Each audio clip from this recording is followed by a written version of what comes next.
우리 전우자고 쳐다보며 인사 좀 나눌까요? 사랑하고 축복합니다. 한 번 더. 만나서 행복합니다. 아멘. 혹시 부모님 계시나요? 저는요, 고아예요. 아버님도 어머님도 계시잖아요. 우리 어머님이 계시고 아버님이 계시다면, 어르신들이 계시다면, 또 계시지 않다면은 우리 교회 어르신들 건강하기를 원하는 마음으로 우리 힘차게 한번 응원의 박수, 격려의 박수. 할렐루야.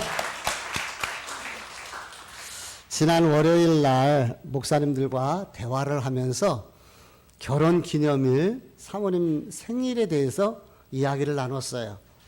근데 60대 중반 되신 목사님이 자기는 결혼 기념일, 생일 같은 거 신경을 안 쓰고 살아왔고, 사모님도 아예 기대를 않는다고 이렇게 말씀하셔요.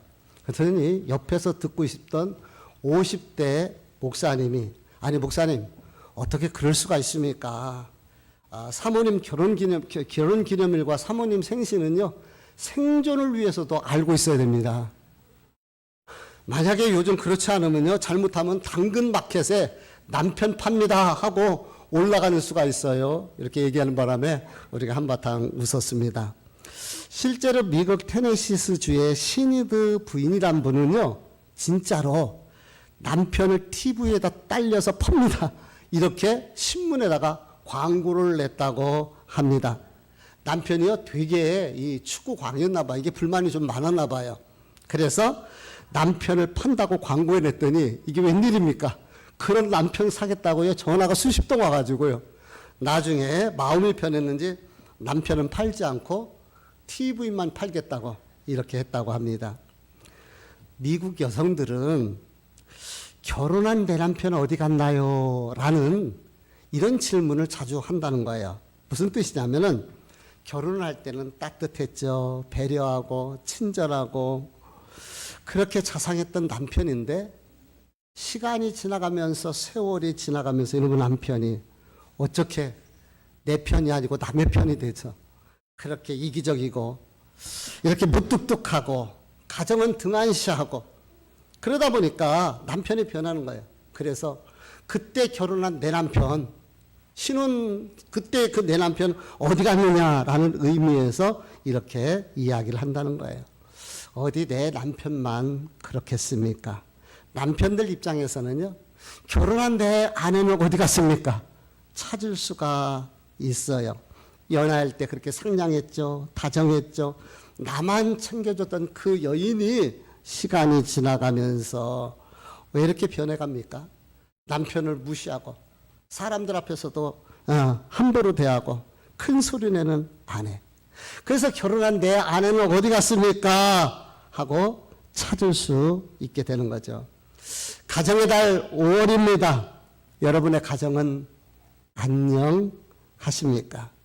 처음 결혼할 때 내 남편, 내 아내는 지금도 여전히 따스하고 다정한 그러한 남편, 그러한 아내입니까? 가정이 행복해야 집안도 행복하잖아요. 물론 이 현대 사회에서의 가정의 개념은 예전하고는 완전히 바뀌어졌고요.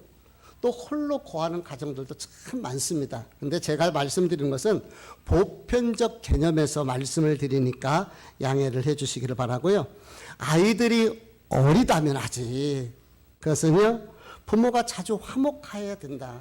화목한 가정에서 자라는 아이들은요, 커서도 사랑을 할 줄 알고 사랑을 줄 줄 안다는 거예요. 그런데 어려서부터 이 아버지와 엄마의 다툼과 불화가 있는 가정에서 자라는 아이들은 커서도 사랑을 줄 줄도 모르고 사랑을 할 줄도 모른다는 게 공통점이에요. 그러므로 가정에서 서로 배려하며 사랑하며 이해하고 덮어주는 이러한 가정들 되시기를 바랍니다. 특별히 가정의 달 5월에 우리 사랑하는 성도들 가정에 하나님 주시는 오복이 임해서 영혼 구원받고 복을 받고 육신이 강건하고 가정이 화목하고 자녀들이 형통하고 물질 부유의 복이 많은 우리 성도들 되시기를 주님 이름으로 축복합니다. 아멘. 예루살렘에서 바울과 바나바가 이제 함께 따라온 사람들이 있었죠. 그게 실라와 유다예요. 이분들이 안디옥 교회에 와서 구원을 위해서 할례를 받을 필요가 없다라는 예루살렘 공의회의 결정 내용을 전달하면서 안디옥 교회 성도들을 위로합니다. 이 위로를 받은 안디옥 교회 성도들은 큰 힘을 얻고 용기를 얻게 되어져요.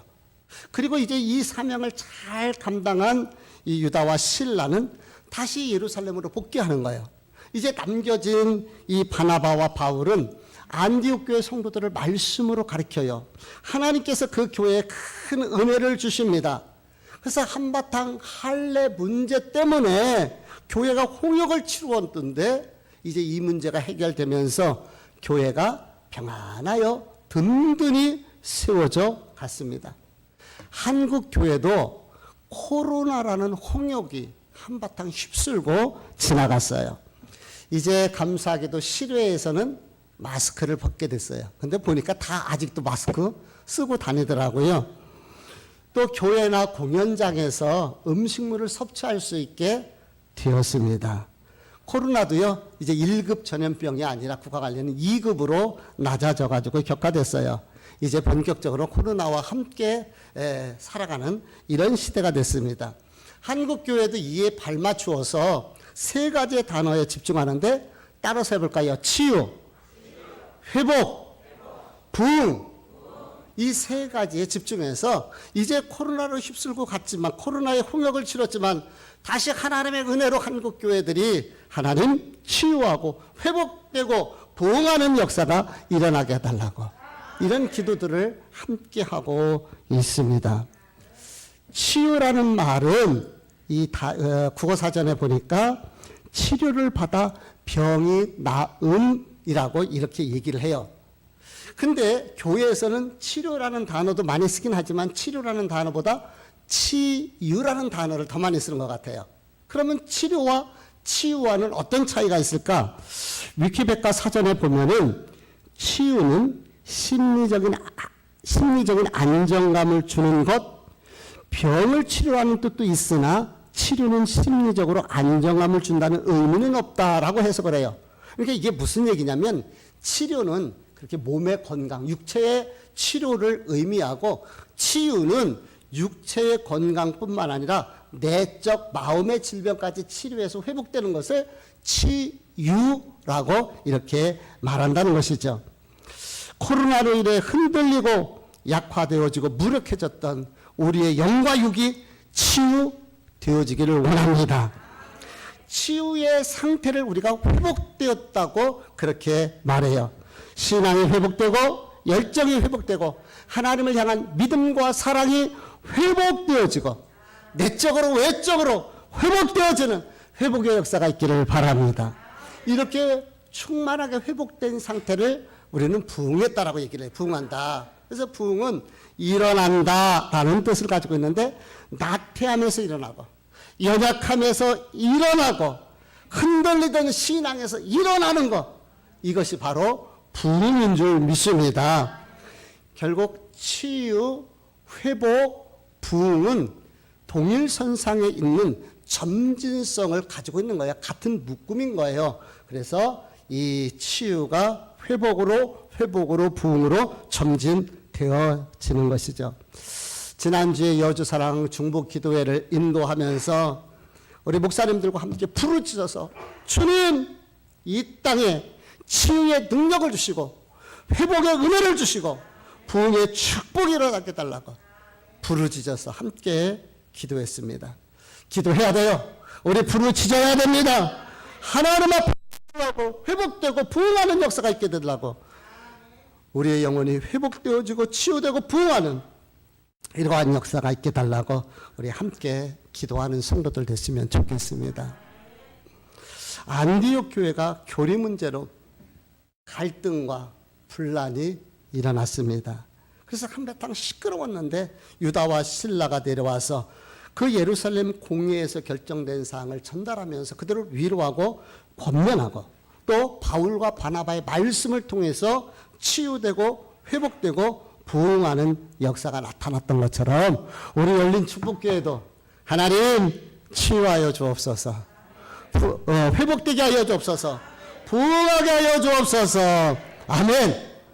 그러기 위해서요, 우리 좀 예배의 변화가 있었으면 좋겠어요. 이제 다음 주서부터 우리가 2년 한 3개월여 만에 이제 같이 식사도 하게 되고 함께 오후 찬양 예배도 해요. 우리 뜨겁게 함께 부르짖으면서 찬양하고 정말 우리 교회 내에 춤추는 역사가 있기를 원합니다. 그래서 같이 온라인 예배도 좀 들어오시고요. 온라인 예배도 그래서 바쁘시고 분주하긴 하지만은 그래도 그리고 수요예배 금요일에 우리 힘을 내주시기를 바랍니다. 우리 36절 말씀을 다 같이 한번 읽어볼게요. 시작. 며칠 후에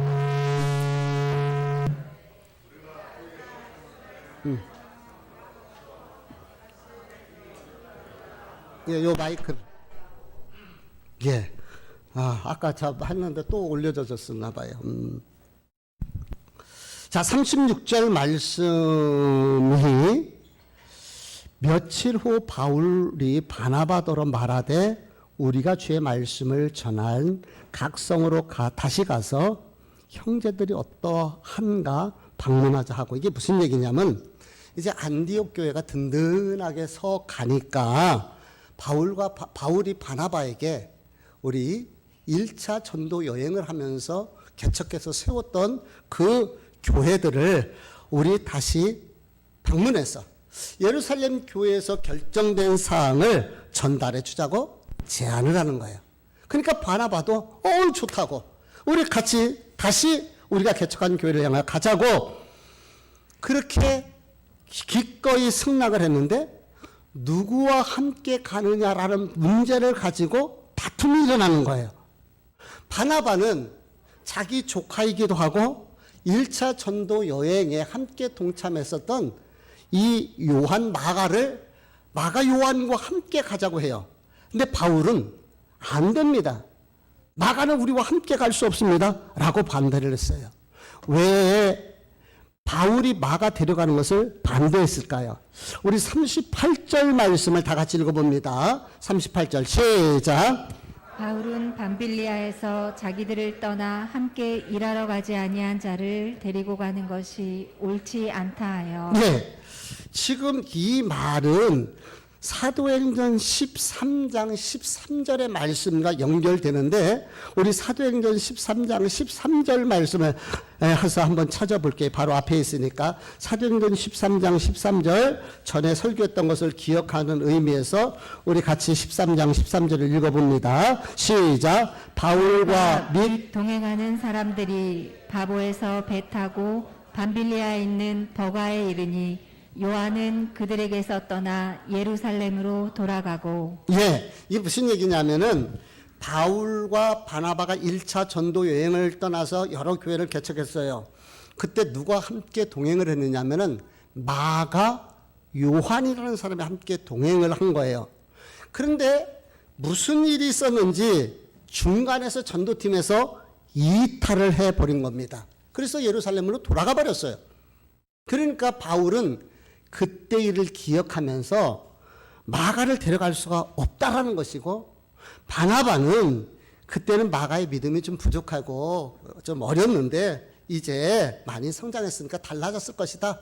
그 마가를 데리고 가자. 한 번 더 기회를 주자라고 이렇게 이야기를 하는 것이죠.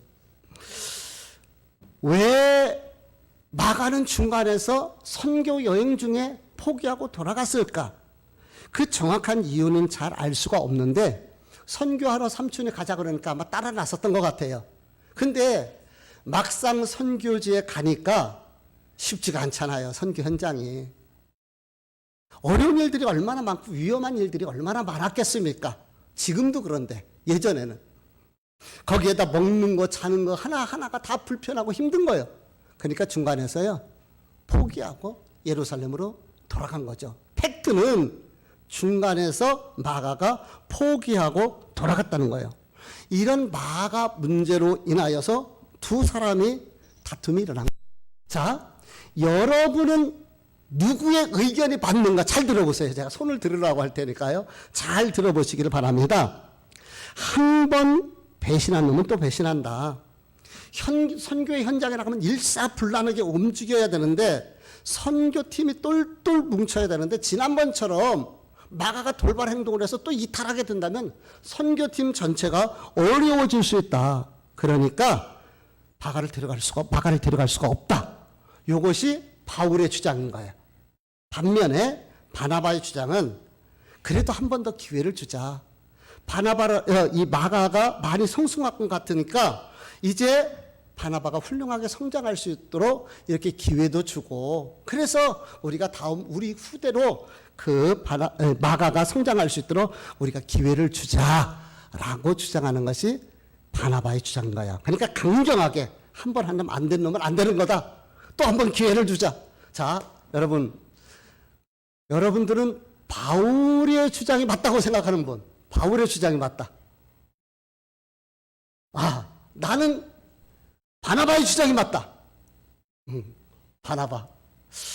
중간에 있는 분들은 그 말도 맞고 이 말도 맞고, 그렇죠? 근데 다 맞는 말도 같이 보여집니다. 그 김은시가 쓴 남한산성이라는 책이 있는데 여기에 보면 이 병자호란 때의 인조 왕의 고뇌의 모습이 등장하고 있어요. 병자호란 때에 남한산성으로 도망쳐 쫓겨왔는데 신하들은 두 패로 나누어서 싸우는 거예요. 하나는 척사파고 하나는 주하파인 거예요. 척사파의 주장은 우리가 죽더라도 저 오랑캐 청나라와 끝까지 싸워서 이겨야 된다. 아니, 싸워야 된다. 우리가 절대 화친할 수 없다. 우리는 끝까지 싸워야 된다.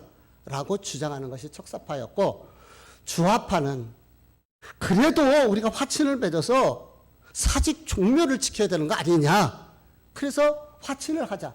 이렇게 주장을 하는 것입니다.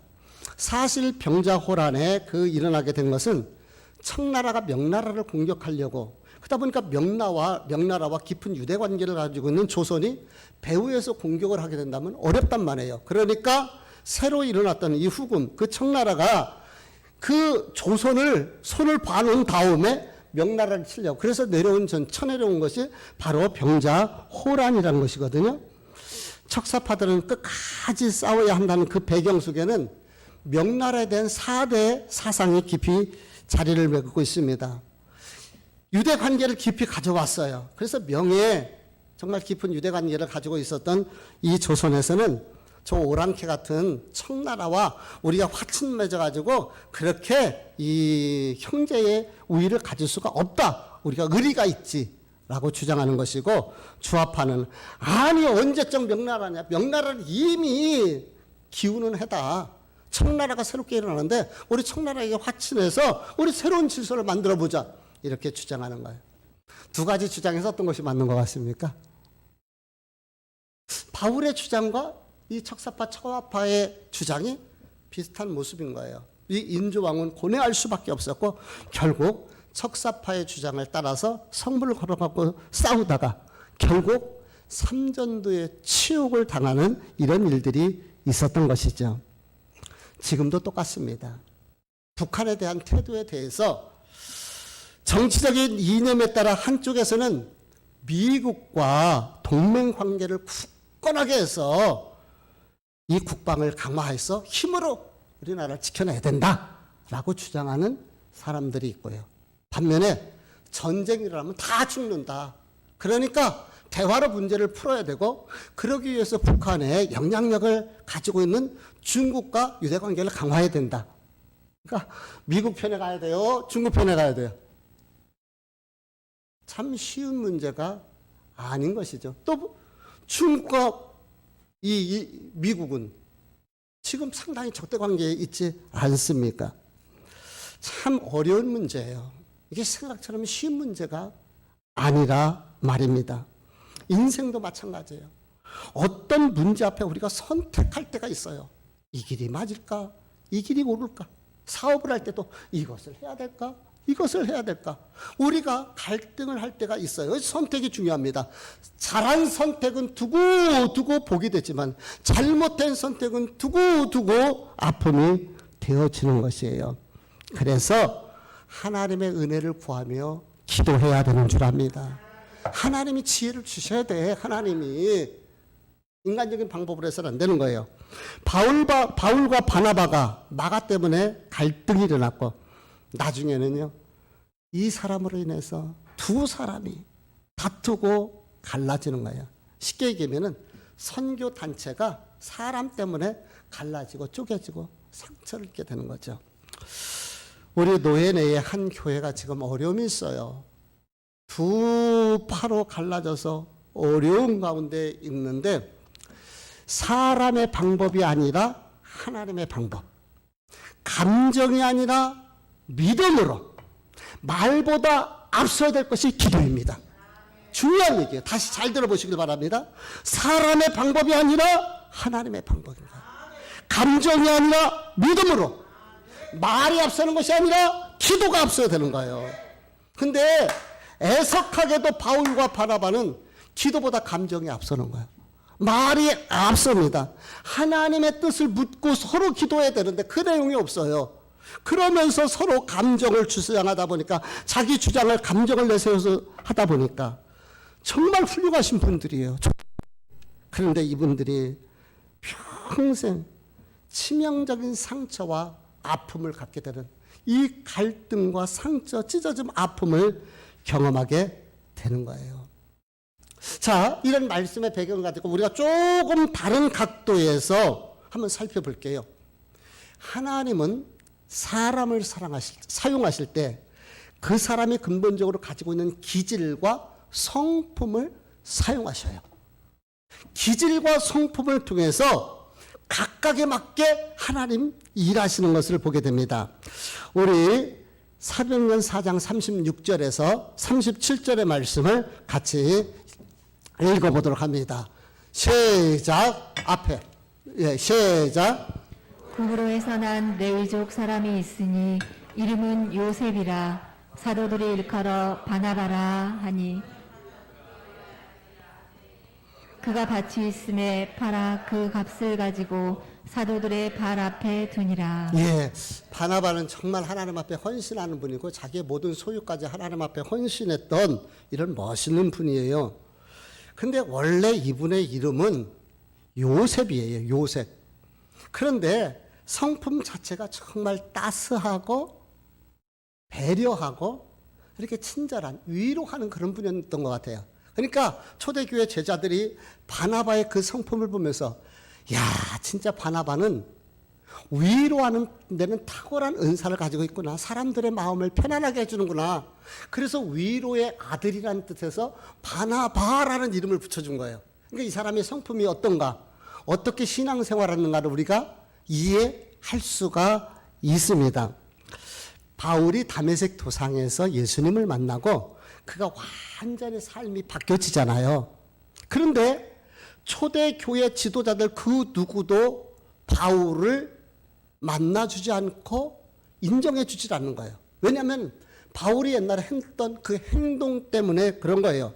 스데반이 돌에 맞아 순교당할 때에 이 바울이 앞장서서 증언을 했던 사람이고요. 세상에 멀리 외국에 다메섹까지 예수 믿는 사람 잡아오겠다고 대제사장의 사인을 받아가지고요. 그래서 그 먼 데까지 갔던 그러한 사람, 이 바울인 거예요. 그러니까 초대교회 입장에서 바울은요, 핍박자였고 기피 대상 이루였어요. 그러니까 사람들이 교류를 하려고 하질 않아요. 이때에 가장 먼저 가서 손을 내밀고 그에게 복음을 전해주고 예수님이 어떤 분인가 가르쳐주고, 그리고 이 초대교회의 사도들에게 소개해준 사람이 바나바인 거예요. 이 바나바의 그 성품이, 그래서 바나바는요, 이 바울의 멘토였던 것입니다. 하나님은 그런 따뜻한 바나바를 통하여서 마가를 세우기도 하고 초대교회의 성도들을 위로하며 그들을 붙들어주고 그리고 그들에게 응원해주는 그런 일로 쓰임을 받게 되는 것이죠. 그럼 바울은 어떤가? 우리 사도행전 8장 1절 한번 읽어볼게요. 같이 읽어봅니다. 시작. 사울은 그가 죽임 당함을 마땅히 여기더라. 네, 같이 읽습니다. 시작. 사울이 교회를 직멸할세 각 집에 들어가 남녀를 끌어다가 옥에 넘기니라. 이게 바울의 기본 성품인 거예요. 바울의 성격은 원래 자체가 강직하고 자기가 옳다고 생각하는 것에서는 추호도 흔들리지 않는 거예요. 그리고 불도저처럼 이렇게 밀어붙이는 이 정의감이 아주 강한 이런 사람이었어요. 그러니까 하나님께서 이런 성품을 그대로 들어 쓰시는 거예요. 그래서 초대 교회의 복음이 전 세계로 퍼져가는데 사도 바울을 빼놓고는 설명할 수가 없어요. 이렇게 그렇게 그 저돌적이고 도전적이며 그렇게 밀어붙이는 그 급한 성격으로 하나님께서 그 성품을 사용하시고 있는 것입니다. 두 사람의 성격을 비교해 볼 때 여러분은 바울과 같은 성격인가요? 아니면 바나바 같은 성격인가요? 좀 강직하고 그냥 불도저처럼 밀어붙이고 열심히 특심하고 이게 바울의 성격. 그러나 기다려주고 품어주고 덮어주고 응원하면서 세워나가는 뒤에서 세워나가는 사람이 바나바 같은 분. 나는 바울 같다는 분, 성품 자체가. 나는 바나바 같다는 분. 에이 모르겠어요. 그런 분이 하면서 그게 다 있나요 내 마음속에? 하나님께서는 그 기질이 있거든요. 원래 가지고 있는 기질. 그 기질을 그 성품까지 들어서 쓰셔서 합력하여 선을 이루시는 분이에요. 한국 교회의 역사 중에도 이런 두 분이 있는데 한 분은 한경직 목사님이시고 한 분은 주기철 목사님이십니다. 주기철 목사님은 강직하셔요. 절대 실사참패 수용할 수가 없어요. 그래서 끝까지 그러다 결국 감옥에서 순교를 하셨죠. 그래서 주기철 목사님은 순교자로 하나님이 받으신 거예요. 한국교회 순교의 삐를 뿌리게 하신 분이죠. 반면에 한경직 목사님은 그 당시 신사참배를 했던 분이에요. 그런데 그 템플턴 상이라고요. 이 종교계의 노벨상이라는 그런 템플턴 상인데 그가 뜻밖에도 그런 고백을 했어요. 평생 하나님 앞에서 내가 신사참배한 거, 그 내가 죄인이라고. 그게 쉬운 얘기가 아니거든. 자기 죄를 고백하는 거. 그렇게 고백하면서 그런 북한에서 넘어온 그 피난민들, 특히 그 어려운 그 사람들을 위로하고 세우면서 목회자의 상의 본을 보여주신 분이 한경직 목사님인 거예요. 그렇게 하나님께서 성품을 들어 쓰시고 있는 것을 볼 수가 있지요. 자, 우리 다시 37절, 38절 말씀을 읽어보도록 합니다. 시작.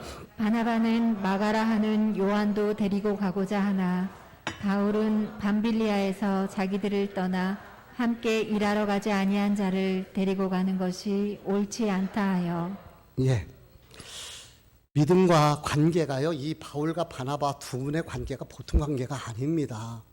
그런데 두 분이 다투었어요. 그리고 헤어졌어요. 누구 때문에? 마가 때문에. 마가는 두 사람이 갈라지게 하는 동기가 됐어요. 그런데 마가는 훗날 어떻게 되었을까요? 궁금하지 않으세요?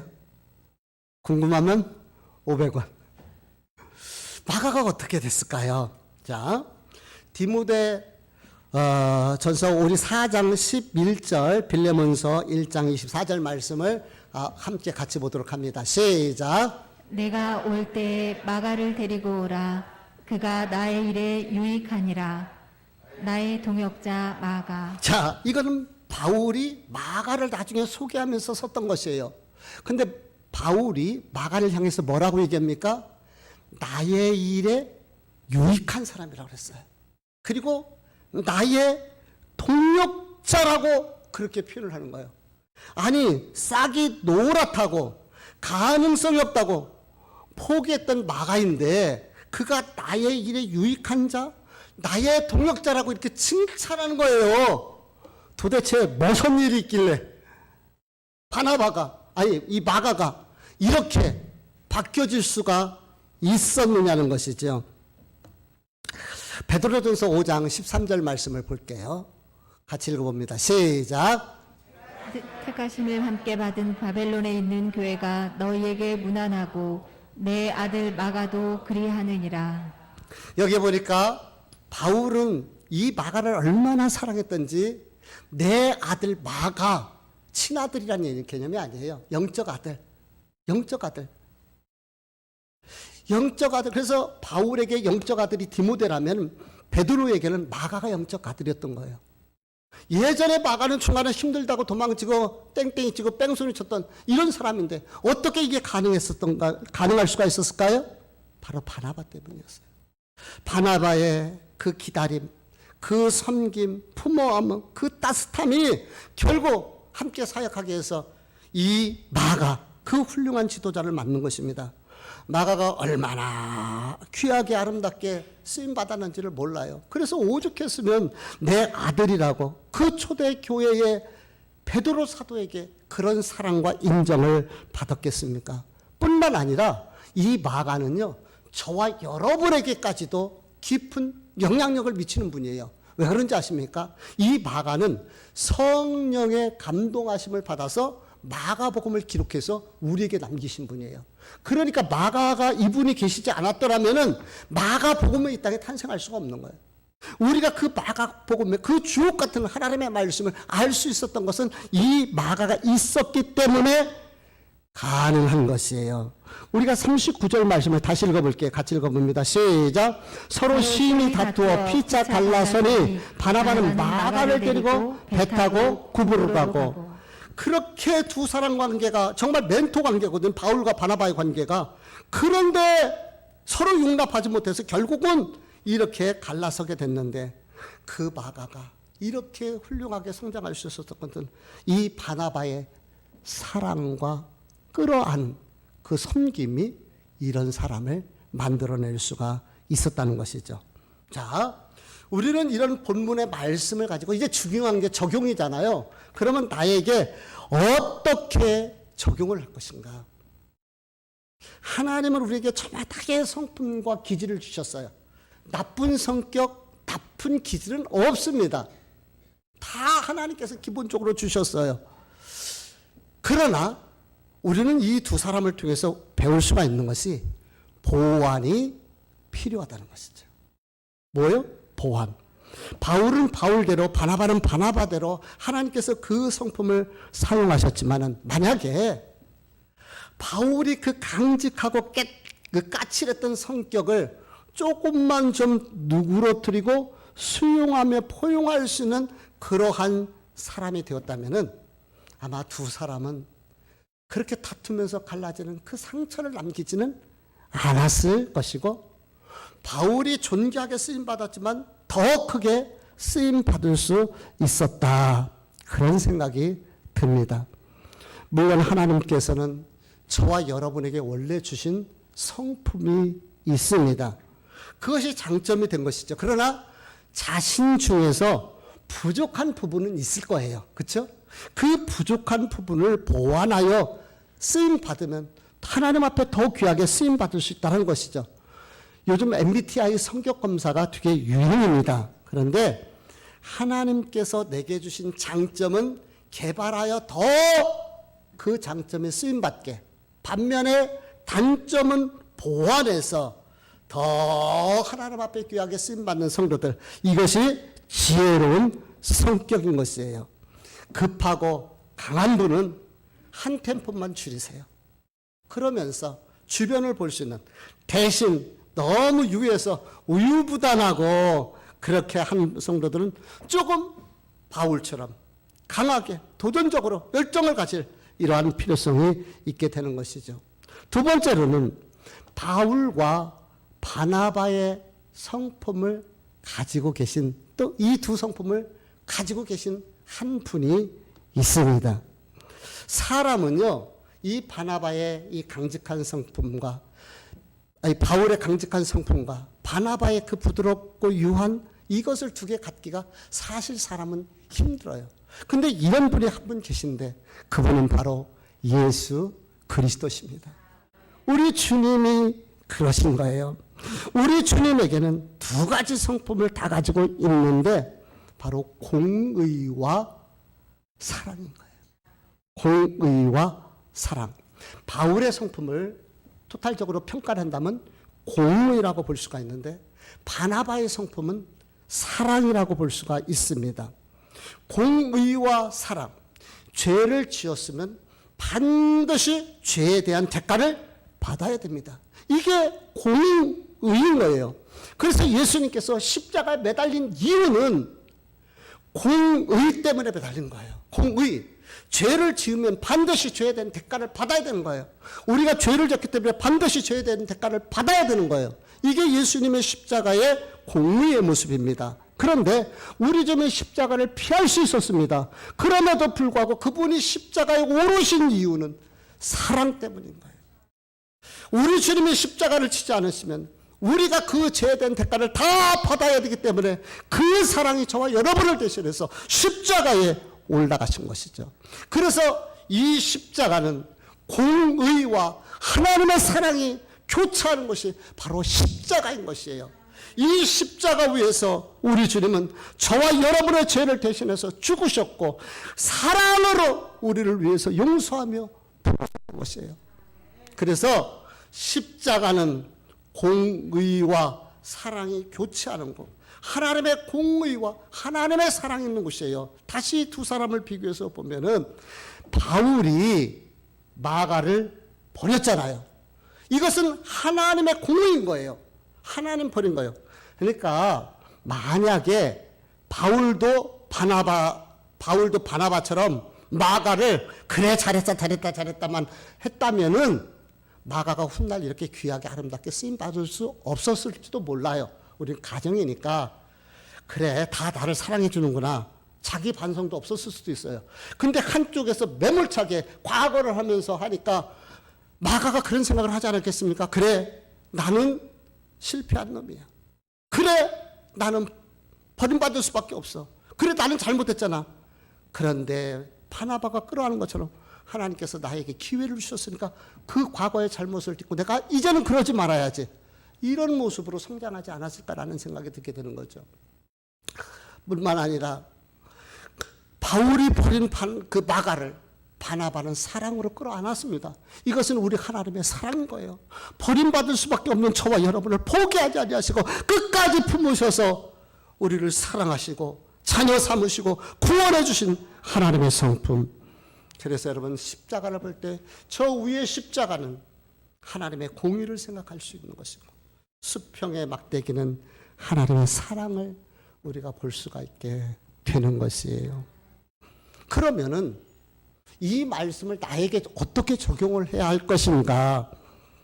공의와 사랑, 바울과 바나바, 이것이 저와 여러분에게 있었으면 좋겠습니다. 무슨 얘기냐면은 우리는 바울처럼 죄에 대해서 강하고 담대하게 노라고 이야기할 수 있고 우리 자신을 쳐서 하나님 앞에 복종시키며 하나님이 기뻐하시는 그 일에 생명까지 던질 수 있는 이 바울의 성품, 이 공의의 성품이 우리 안에 있어야 되는 거예요. 그러나 그것으로만 하면 주변을 찌르는 상처를 줄 수가 있어요. 그렇기 때문에 바나바의 성품으로 사랑의 성품으로 우리가 수용하고 덮어주고 품어주고 안아주며 예수의 사랑으로 신앙생활을 해나가는 것, 이것이 바나바의 모습이고 십자가의 모습인 거예요. 저와 여러분이 공의와 사랑의 십자가의 신앙, 십자가의 믿음이 될 수 있기를 주님의 이름으로 축복을 드립니다. 바나바도 바울처럼 강직하기만 해가지고 마가를 내쳤다면 절대로 마가는 그런 사람이 될 수가 없었을 거예요. 그런데 포기하지 않는 그 뜨거운 사랑이 마가를 감싸 주었기 때문에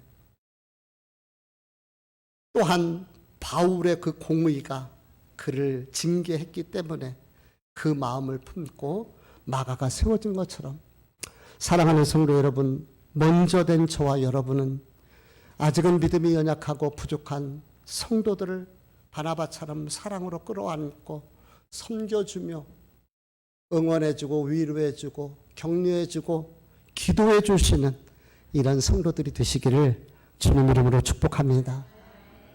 특히 가정의 달 지난주 어린이주일이었는데 우리 주일 학생들, 우리 학생들은 마가라고 볼 수가 있어요.